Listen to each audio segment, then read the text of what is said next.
So now we move all the way from Marine Drive, Ernakulam to Kottappuram in Thrissur, the district which will host round 6, race day 6 of Champions Boat League 2019.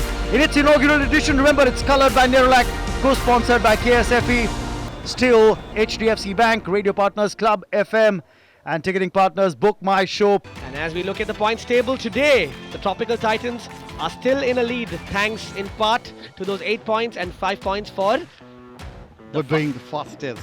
Now the course dominators, they might be taking a lot of heart out of this one because they have defeated.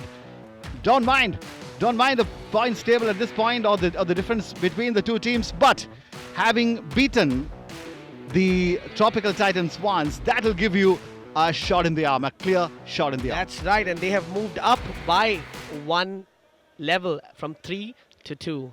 Let's take a look at the course conditions for race day 6. That's the start point for you. It's 900 meters long, this particular track, and 20 feet deep. But what needs to be noted is the fact that despite it being reported to be 20 feet, this is a very uneven track. That means there's a lot of undercurrent, and what is different from other places is that the undercurrent is low. But with 83% humidity, the weather could be the decider, which could be the deciding factor for this particular race. Yes, and remember, high humidity also means chances of rain, and we saw a bit of rain in the afternoon as well. So this is the kind of attendance that you've got. Over 68,000 people here.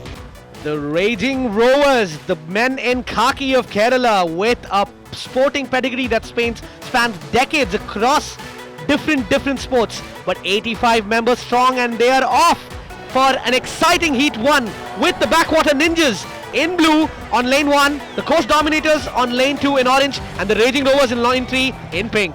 Well, you call them the men in khaki, the Raging Rovers. For now, they're in white and pink as far as their team colours are concerned. And remember, they are on track 3, the Police Boat Club. The boat's called Karichal. That's what they are riding on. Raging Rovers in lane 3 to the extreme left of your lane. But Coast Dominators are the ones you got to watch out for. They are in lane 2. Remember, United Boat Club and their boat Chambakulam. They'd be hoping that they can emulate the performance of round 5. Nearly an entire boat length between the Raging Rovers and the Backwater Ninjas at this point in time. Yes, good you mentioned the Backwater Ninjas because they're in lane 1 and they're pretty much out of the reckoning at the moment as far as clocking the fastest time is concerned. Raging Rovers for the moment in the lead, and we talked about discipline. That was something that was being talked about by Sunil Kumar from the team, said that these team members are very disciplined, but can they hold on? We'll get a confirmation of the same. It's almost like a photo finish.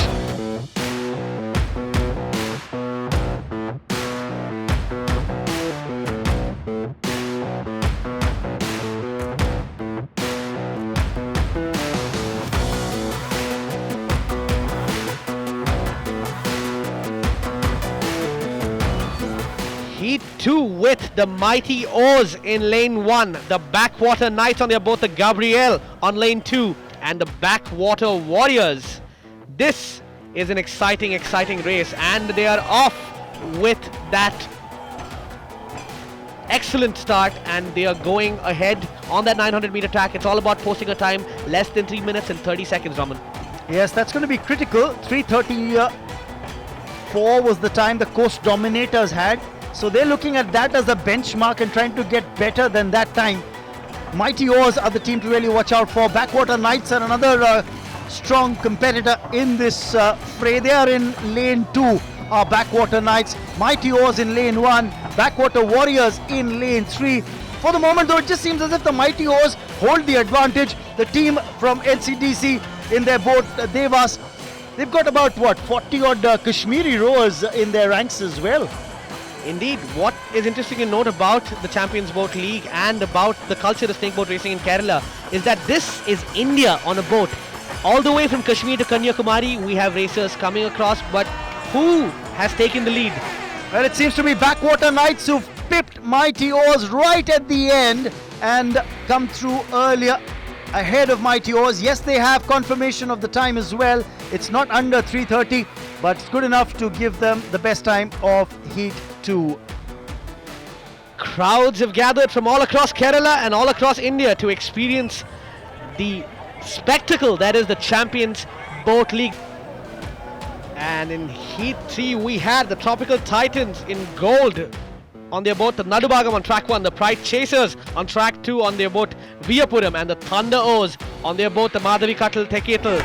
And they're off to a fiery start. Will it be goal for gold again, Raman? What do you think? Will they be able to post the fastest time of the day? Will it be the Tropical Titans? Will it be the Pride Chasers? Or will it be the Thunder O's? Generally, we've seen that tactic, Agrim, that teams tend to put in maximum effort during the heat while the rowers are still fresh, and the best times of the day have generally been clocked in the heats, not in the finals, because that's when the rowers can give 100%. They're fresh off training, haven't really gone in and raced twice in a day, so they can give their best, and that's something that I'd expect from the Tropical Titans here.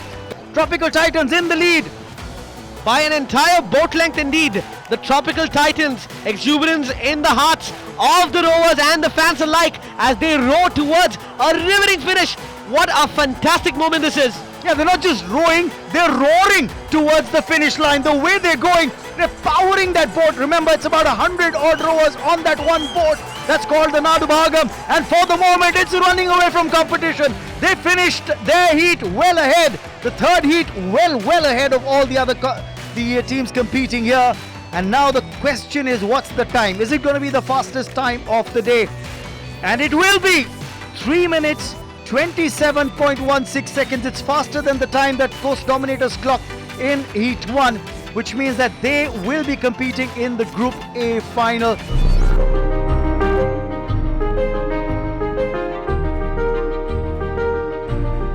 The winner of this Group C final is going to go on and take away 3 points from race day 6 of the Champions Boat League. And 25 lakhs for the best man. They're off for exciting Group C final.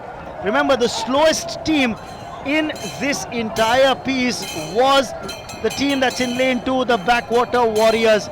But will they have their channel better set here in the Group C final? That's the big question. For the moment though, it seems that the outermost team, which is the Pride Chasers by the way, are taking it away with energy, with vigor, with style. So Pride Chasers, who are in lane 1 to the extreme right, are the ones who seem to be the best of the blocks. And remember, even in the heats, according to the times clock, they had the best time among these 3 teams. So they're performing as per the form that they've shown so far. A spirited effort nevertheless by each of these teams, and like I said, it's all about keeping it below 3 minutes and 30 seconds, but at this point in time it looks difficult as they crossed the halfway mark in 2 minutes and 10 seconds. Now they seem to be catching up here towards the fag end of the race. This just might turn out to be a little closer. Pride Chasers still holding their own, but will they be able to hold on to the lead till the very end? That's the question. Pride Chasers holding on indeed, but the Backwater Ninjas giving them a run for their money. What you need to remember, Raman, it has just rained and the boats are considerably heavy with nearly 100 people on board, and then you can add to that the water, the humidity, the stress, and all of that is really at play here. It's a very complex emotion at the minds of the helmsman and the sternsman of this particular race. Yes, remember it almost costs close to 60 lakhs to put together a snake boat like the one that is being seen competing here in the Champions Boat League. But for the moment, Pride Chasers getting a run from the Backwater Ninjas, who are in the outside lane, lane 3. But is it too little too late? It just seems to be as if the Pride Chasers will go on and win this Group C final. The kind of effort that they're putting in right from the start seems to be yielding returns for the moment. And it is Pride Chasers by nearly a quarter of a boat length, but that coveted 3 minute 27 second time mark is beyond them at this point in time. They've really crossed that, and it seems to be a slow-paced race. Energy really draining from these teams on this hot and humid day, and it is the bright chasers to the line first, earning them 3 points. The crowd is excited as they look on to the winners of the Group C final. A man who works with the solar company, sets up solar lights. He's also solar powering his team right from the front. But that's the final result of Group C, the final where Pride Chasers have clocked the fastest time in the Group C final. It's not the fastest time of the day, but it will give them 3 points. Ready for the Group B final, and that's the start list there. Mighty Oars and Thunder Oars. The third lane should have seen the name of Coast Dominators there. Remember, Coast Dominators actually had the second fastest time overall in the heats, but they copped a 5-second penalty which was given to them. We have the Group B final getting underway now. It's the Mighty Oars and Thunder Oars who are competing against each other. At stake are 6 points. Whoever wins this Group B final will walk away with 6 points. And this is a tussle between the Mighty Oars and the Thunder Oars as they row on and they rage on towards the finish line. Now remember, Coast Dominators, because they're not competing in this Group B final, they've lost out an opportunity of not only walking away with 6 points if they were to win it, also they're missing out on an opportunity to clock the fastest time of the day, and that will take out another opportunity of 5 points of the fastest time, the bonus 5 points out of the equation as well. Exciting day here at the Champions Boat League, coloured by Nerolac, co-sponsored by KSFE, Steel and HDFC Bank. Our radio partners are Club FM and our ticketing partners are Book My Show. Look at the synchronized motion of the rowers for the Mighty Oars. The strokes per minute also looking better than the Thunder Oars. They're looking like a well-oiled unit, practice hard, and it's going to yield the return as well as they cross the finish line first in the Group B final. Do the Mighty Oars. They will walk away with 6 points. Take another look at the kind of synchronization required. The moment you're switching from left to right, if you miss a stroke, you're slowing down your boat. If you're not in sync, you might end up hitting the rower behind you. That's the final time that they've clocked. Mighty Oars, 3 minutes, 58.40 seconds. So what they'll walk away with is just 6 points by finishing first in the Group B final. Some of these people are in it for the long game, and this could still be anyone's title. Who will be the champion of the Champions Boat League? That remains to be seen. The white and gold are going to be in lane 3. Remember, which is the outermost lane for you as you're viewing the boats now on your picture frames.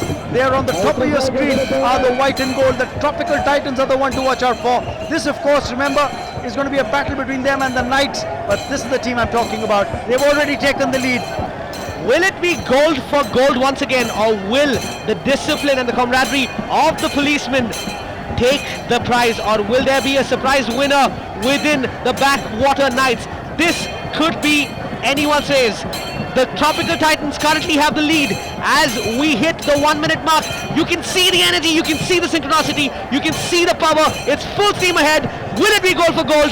Tropical Titans, Raging Rovers and the Backwater Knights as they cross the 250-meter mark and they fight that strong and steady undercurrent from the bridge.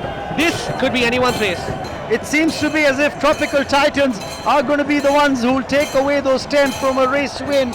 There's a late surge coming now from the Raging Rovers and Backwater Knights, but the Titans are performing like they have all season. Tropical Titans pulling away towards the final stretch. They are going to look for 10 points. They're going to look for a win. Can they hold on here? That's the big question. The late charge from Raging Rovers raging down the final 150 meters. This is really lit up as a very competitive final. Backwater Knights as well in lane 2 are in the hunt. They are the white and blue. Will they pip the white and gold? No, it seems as if it's going to be the Tropical Titans who will take a race win. Oh, exhaustion on the faces of the Backwater Knights, but joy and relief on the Tropical Titans rowers' faces. So celebrations are on, especially with the fans of Tropical Titans, and why not? The team is back with a bang.